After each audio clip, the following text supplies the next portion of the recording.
Otliq paraddan tortib yoshlar bilan ochiq muloqot, umumxalq xayriya hashari va hududlardagi manzilli ishlargacha. O'tgan hafta Milliy gvardiya nafaqat xizmat, balki vatanparvarlik ruhidagi tadbirlar bilan boy bo'ldi.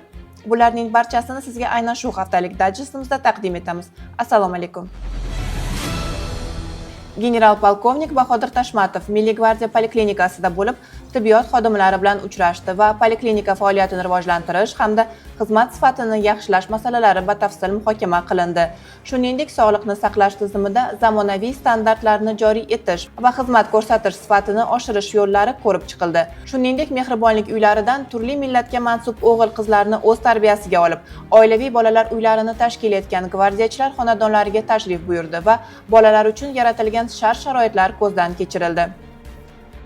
Yoshlar kuni tadbirlari doirasida Milliy gvardiya qo'mondoni, sportchi va ijodkor yoshlar hamda harbiy qismga tashrif buyurgan maktab o'quvchilari bilan ochiq muloqot o'tkazdi. Shuningdek, muddatli harbiy xizmatchilarning jangovar va jismoniy tayyorgarligi va ularga yaratilgan shart-sharoitlar bilan yaqindan tanishdi. Yurt obodligi avvalo mahalladan boshlanadi shiori ostida mamlakatimiz bo'ylab umumxalq xayriya hashari o'tkazildi. Unda Milliy gvardiya harbiy xizmatchilari va ularning oila a'zolari ham faol ishtirok etib, mahallalarda obodonlashtirish va tozalash ishlarini amalga oshirishdi.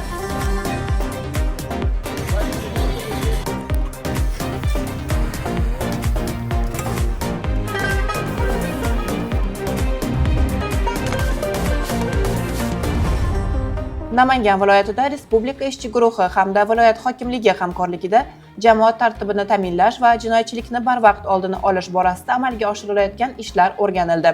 O'rganishlar davomida ayrim hududlarda davlatimiz rahbarining 2-sonli qarori ijrosida sustkashlikka yo'l qo'yilayotgani qayd etilib, mas'ul tashkilotlarga ijro intizomini kuchaytirish va kamchiliklarni bartaraf etish bo'yicha aniq topshiriqlar berildi.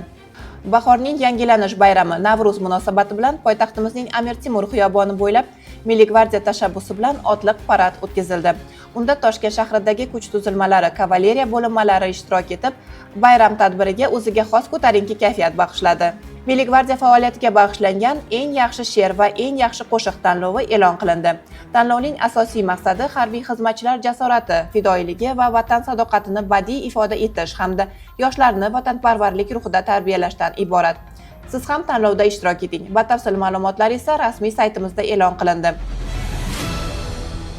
Siz o'tgan hafta davomida Milliy gvardiya tizimida amalga oshirilgan muhim voqealar bilan tanishdingiz. Keyingi sonlarda ham tizimdagi yangiliklar va amalga oshirilgan ishlar haqida sizga ma'lumot berishda davom etamiz.